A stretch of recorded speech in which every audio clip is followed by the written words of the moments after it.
Before we get started, we just want to thank Old Republic Surety for sponsoring this episode of Let's Get Surety, as well as NASBP virtual seminars. For more information on Old Republic Surety, visit www.orsurety.com. Now on to our show. You're listening to Let's Get Surety. Let me hear your bonding talk with Kat Shamapande. Hey everyone, it's Kat Shamapande. Thanks so much for joining me for this episode of Let's Get Surety. I've got with me today my co-host, Mark McCallum, CEO of NASBP. Hey Mark, thanks for being on. Absolutely. Hi Kat. I'm really looking forward to our discussion with our guest today. So am I. We get to talk about AI and how AI is affecting the insurance industry or influencing the insurance industry.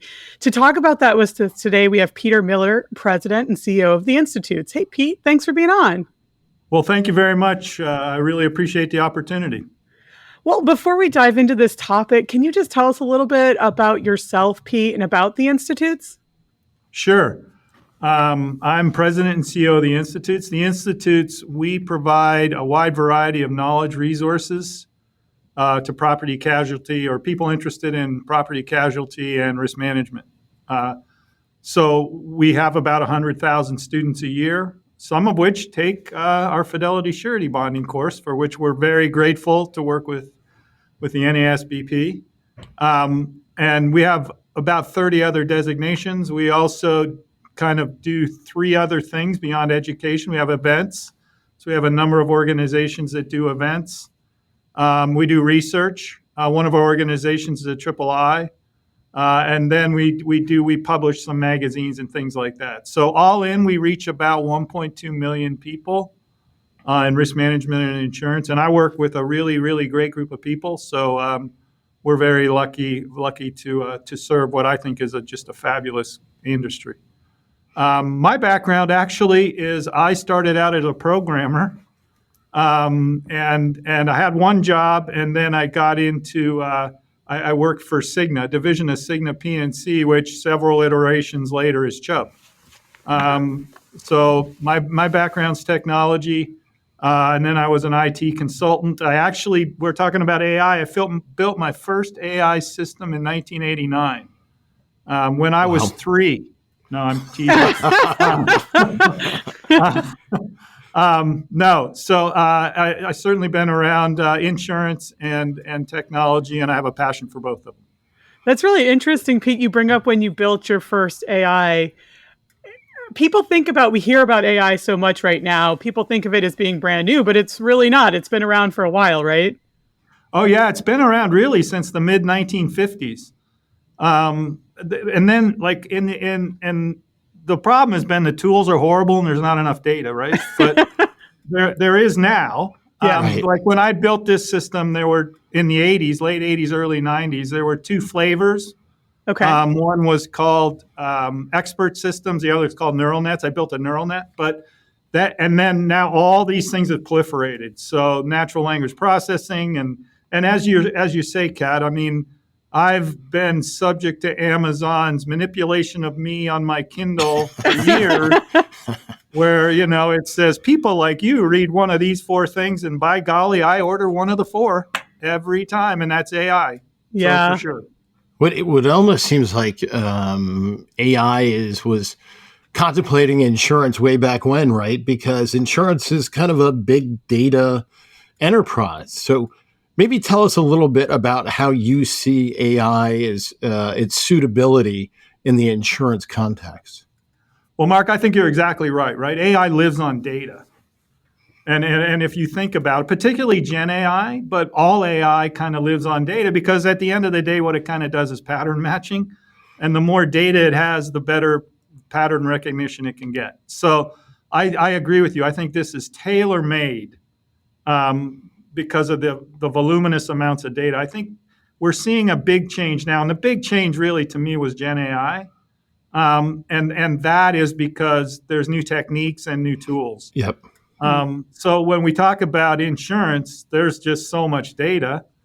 There's challenges around that, but certainly there's so much data that you can really train models pretty specifically. And there's huge opportunities, I think, in insurance using AI, and particularly Gen AI. Maybe before we talk about the challenges and the opportunities, can you kind of characterize some of the areas, probably inward facing and outward facing, that insurers are using AI for right now? So to answer that, let me just take a step back for a minute. 'Cause Sure. let's just talk about, what sort of the nature of AI, and particularly for Gen AI, I view it as a general purpose tool. So the analogy to me is an internet browser.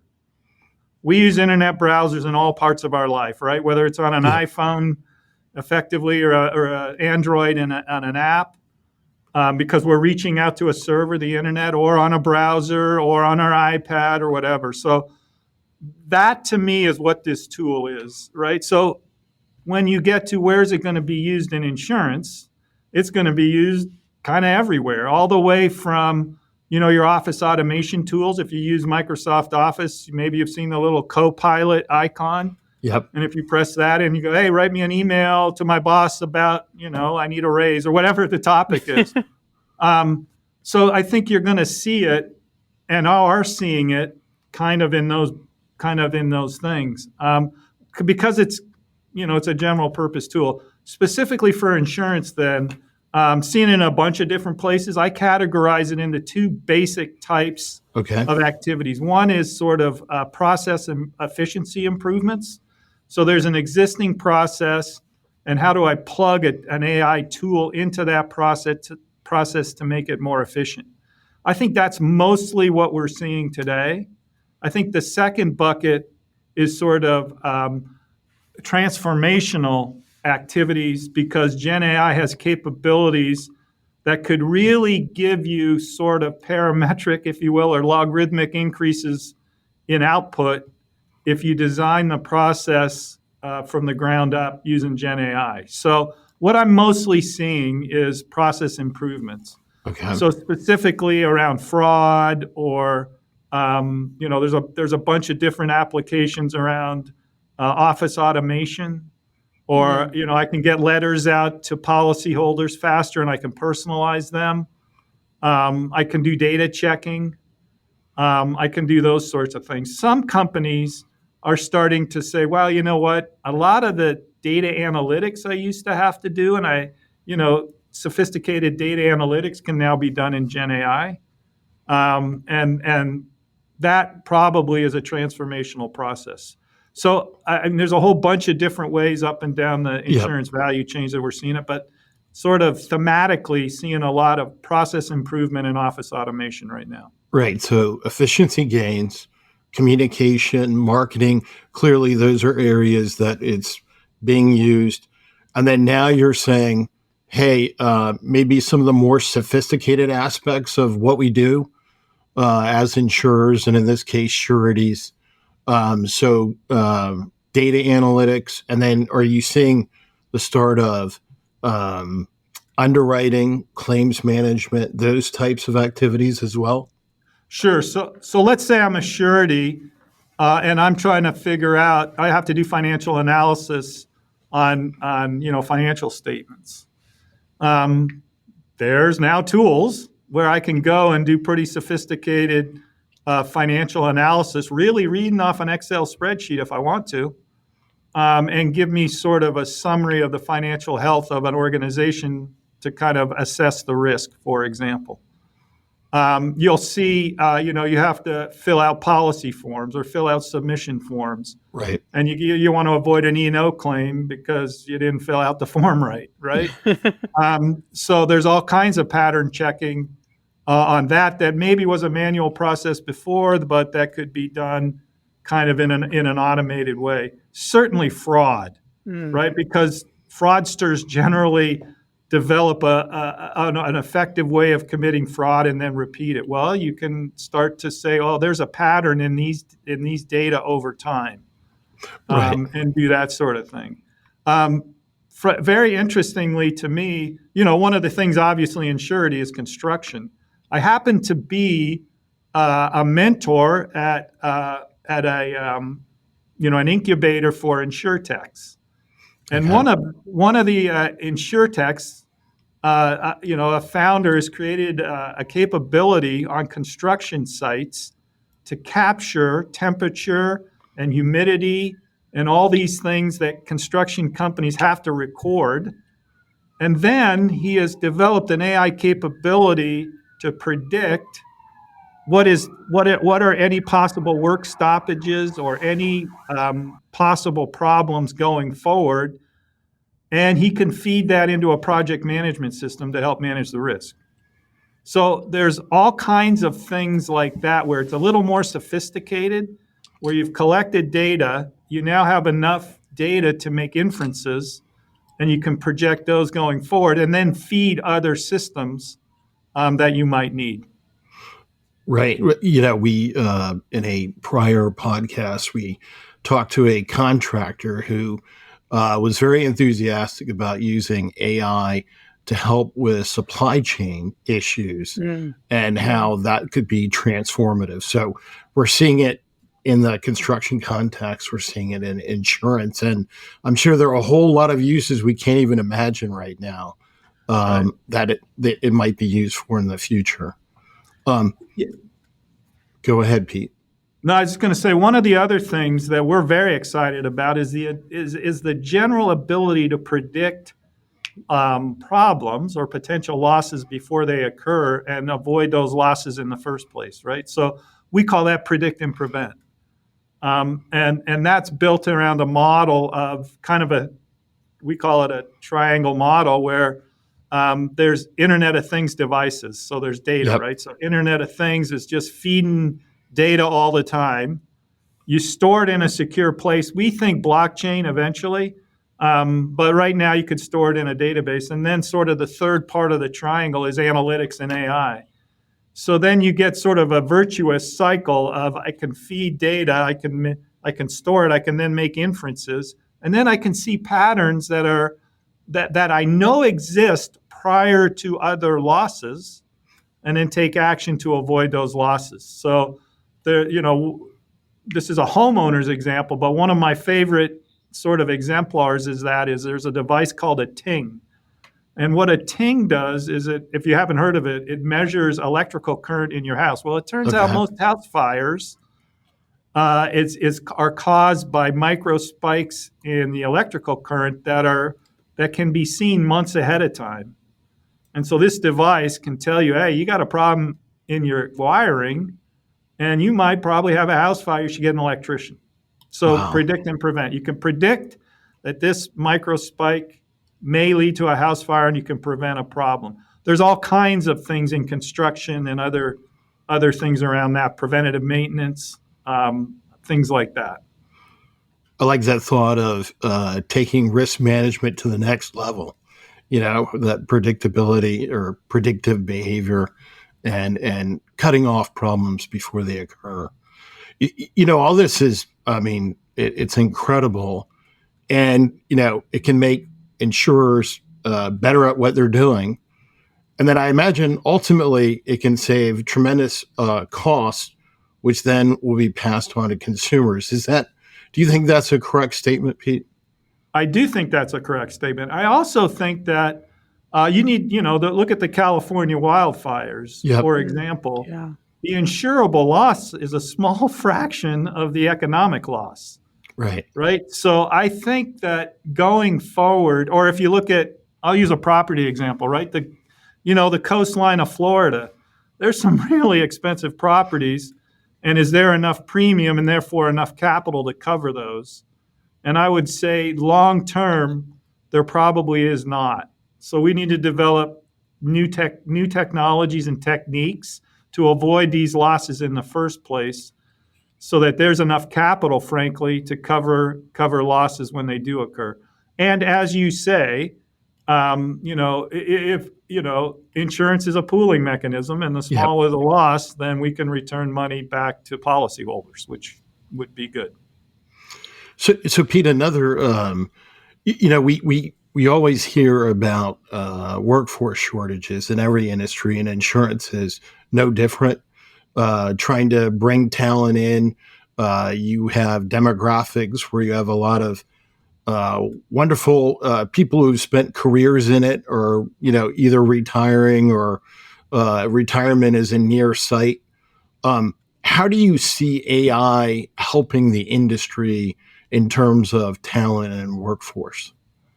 So I think two ways. Like as you are both of you are much bigger expert in surety than I am. But when I wander around the surety departments, there's a lot of people I think that are going to be retiring not so distant future. So I think what AI can do, right, is encapsulate their knowledge, and because really, again, it's built on data, and an expert system actually that's one of the things it does, but the knowledge in an AI system is cumulative; it never forgets. Great So point. to the extent that activities and people's knowledge can be incorporated into the sort of the inference engines and the databases of AI systems, that then lives. I would also say that these technologies really are a draw in terms of getting people to workplaces. If you look, most young people want to go to organizations that have more advanced technologies. Right. And that is a draw. If you can say, well, you can use this set of tools and these skills, and of course today anything that has AI attached to it, is very popular. But I think those are two things. It can draw people in because it can be, if you do it correctly, it's a pretty neat set of tools, and obviously then productivity can go up pretty significantly. But also it has the ability to trap or to encode, if you will, the cumulative knowledge of folks that are already in the industry. Well, I love that point. We always hear about, in now hybrid work environments, the difficulty of knowledge transfer. So I love the idea that this is another avenue for just that, and to bring that new workforce into the industry. I like that you're talking about how it may attract more people into your organization as well, because I feel like whenever AI comes up, there's a lot of fear that it's going to eliminate jobs. Do you have any concerns about it eliminating jobs in the insurance industry? I think that is the number one fear I hear, right? I think there are, the truth of the matter is there may be some jobs, but I think, that like AI, even Gen AI has limitations, right? So particularly if you're talking to people, like we've experimented with bots where you can have it hold a conversation with you, right? Mm-hmm. So suppose that you're a customer service person. We built a bot that says, well, let's create two different types of personas. One is where a person is, the customer's on the phone. I want to convey knowledge, insurance knowledge, and that person's really easy to talk to. So I can say, hey, Sally, and Sally, the bot, responds in a nice way. We have another one, which is Johnny, who's really not a nice person. Right? So it's like, so the human touch, right? I don't think you get around that. I really don't. And surety in particular, I think there's a lot of human touch, right? Because it deals with a lot of money. I think the other thing is there are many things like, you can say, one of the things I can do is I can go home and take a picture of the contents of my fridge and ask ChatGPT, well, what's the best meal to come out of that? And what's going to be the number of calories and stuff like that? But it doesn't know broccoli from cauliflower in terms of my preference and what it tastes like. And the fact that if I see homemade bread, I think of my mother. It doesn't know any of that stuff, right? So there are limitations. And I think the first few iterations it's a really good companion tool. I really do. I worked on a PhD in AI, and I was like, I'm going to create a thinking machine, artificial general intelligence. And the human mind is much more sophisticated, and there's you have emotion and you have memories and you have all this stuff. So it's like it's maybe a bit of a long-winded answer. So yeah, I think there'll be some displacement, to answer you directly, but many functions I think most people are looking at a human in the loop, because it still does make mistakes, and really providing a good tool what I think it does is it removes some of the more routine and perhaps mundane activities. And it allows people to get to more sophisticated and, frankly, more valuable, if you will, in terms of dollar impact decisions, is what I think it's going to do over time. Well, and Pete, you mentioned the personalities and the mistakes that AI can make. We've all heard of AI hallucinations. What kind of safeguards are insurance companies putting in place when dealing with AI to safeguard against that kind of situation? Yeah, so there's a couple, right? And to talk about that, like, what is the source of hallucinations, right? Right. AI does a lot of statistical analysis and computation on data to figure out if I have, the lazy dog jumps over the yellow moon, right? After you get to lazy, what's probably the next word? That's what it does. So an hallucination is where there's, it's just trying to figure out the next word, and there's two that are close, and it takes one, not the other, and turns out to be really wrong. So what you want to do, and there's new techniques, you say, well, I want it to look at my company's data first before it goes out and looks at what does ChatGPT think about it. There's a couple different ways of doing that. One's called retrieval augmented generation, RAG, R-A-G. And now there's a new technique called context windows. Both of them just mean it cuts down on the number of hallucinations. That is the kind of the big problem. Most companies also have guidelines and rails around how can I use AI. I don't know about you, but I don't need to be trained in Sam Altman's models. I just don't need to do that. So, we're not going to let proprietary stuff. You can't put that into the AI engine. You can sort of build your own LLM if you wish. So there's a variety of different things. I think, regulation is obviously a very big deal. But I think most companies are building guidelines and saying, here's where you can use our data, here's where you can't. And then there's increasingly sophisticated technological answers that can not only protect your intellectual property, but can also frame the responses such that your idea of a particular set of a particular set of concepts is displayed first. Pete, you just used that word regulations. So as we can all appreciate, insurance is highly regulated activity. The states rightly so feel that they have a big role in regulating insurance activity. Have you seen a lot of activity now at the state level looking at insurance and AI use? Well, the NAIC put out a statement, and it's been adopted by 17 states, I think, as of February, this month. And it puts guidelines around the usage of AI and AI models and algorithms. And it considers things like audit rights and cooperative clauses in contracts with third parties and things like that. So, yes, I think they're looking at it for sure. They put out their model statements, been adopted by several states. I think there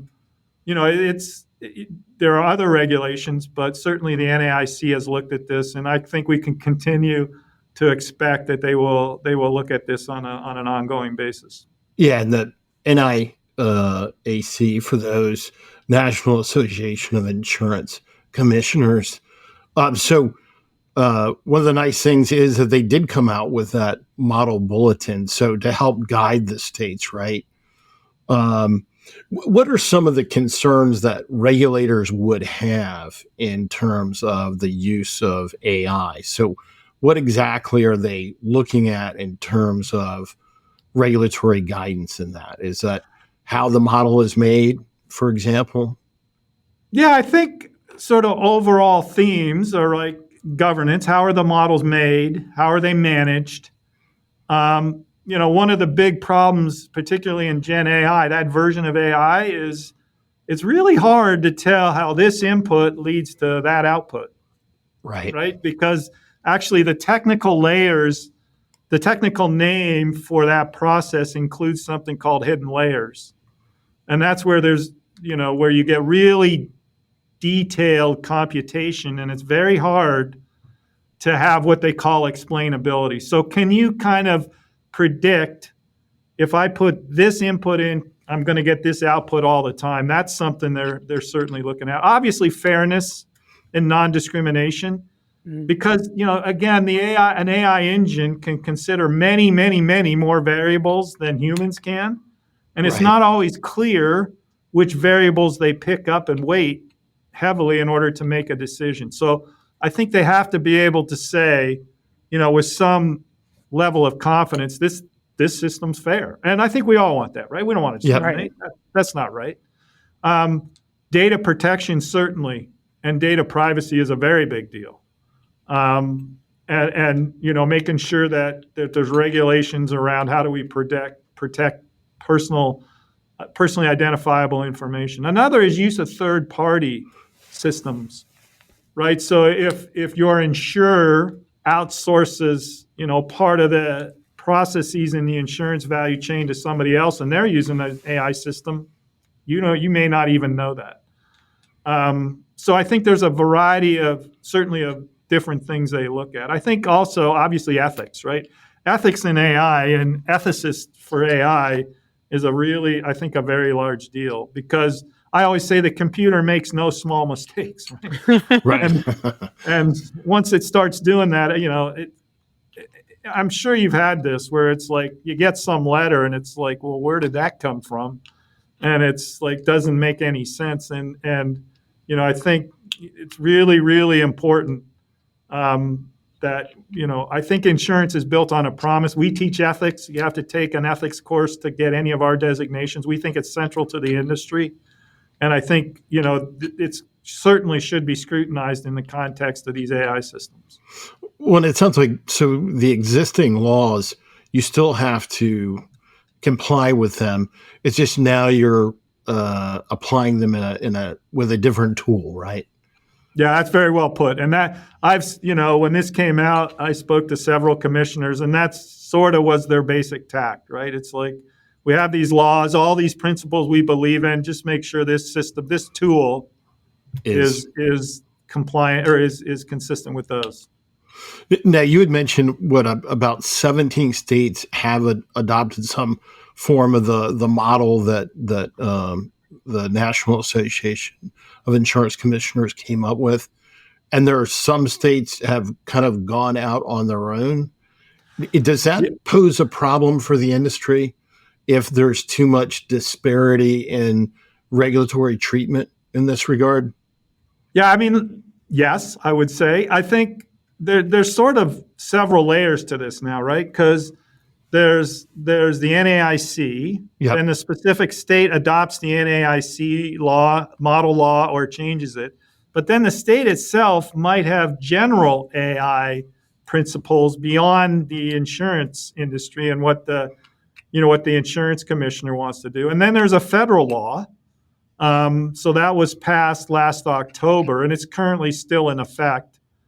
And then for organizations that may do business overseas, the Europeans have a sort of a framework which kind of divides AI systems into one of several strata, and it depends on what the risk assessment of that is. So, yeah, I mean, it's like anything. If there's a patchwork of laws, sort of threading the needle to make sure you're compliant with all those laws, it may be difficult. I think if they use an outcome-based approach, which is, kind of, as you're saying, Mark, what the NAIC said, then that's going to be easier to comply with.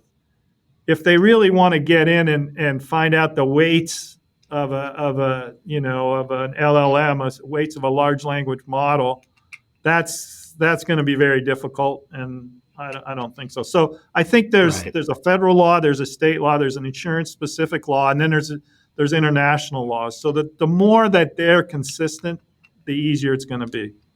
So it sounds like as an industry, we still have a big education mission on our hands to make sure that we're able to innovate in the right way, but to make sure that we can innovate in a timely fashion. Absolutely. Yeah, I yeah. think that's exactly right. Could you talk a little bit more about the Institute's role in accomplishing that part of the mission? Yeah. So what we do is we operate through 20 different business units, and in about 3 of those business units, we're creating AI advisory boards. So,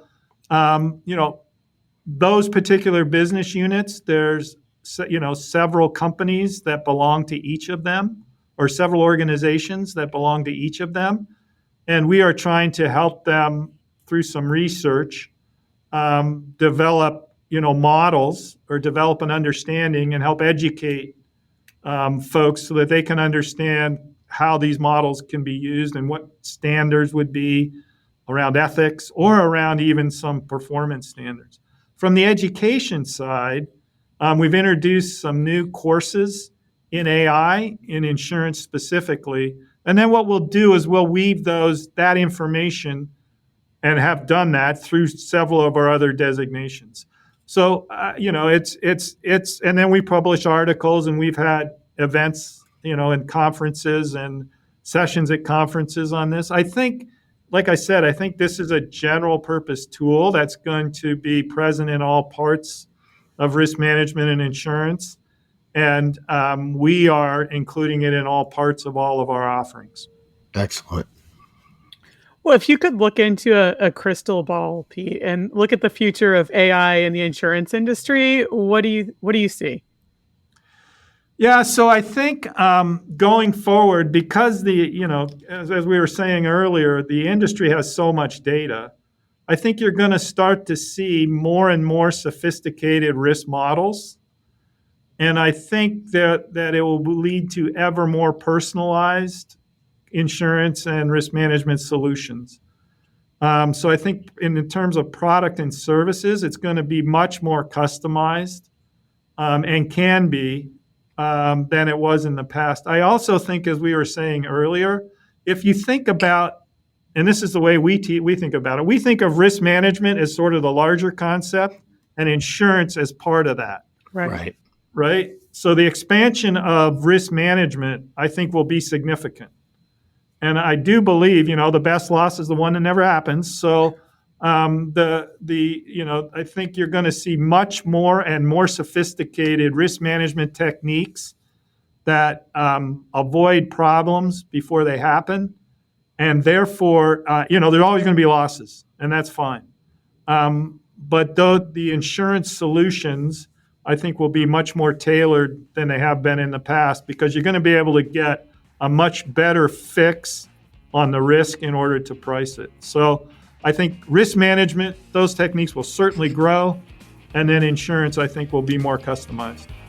Wow, excellent. Love to hear all the value added that is going to occur in the insurance and surety marketplaces. Yeah. Again, emphasizing their importance to our economy. Critical, very critical. Yeah.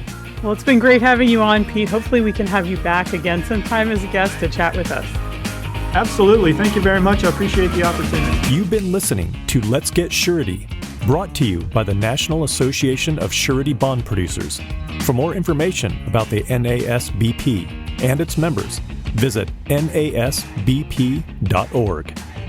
Before we go, we just want to say thank you again to Old Republic Surety for their generous support in sponsoring this episode of Let's Get Surety.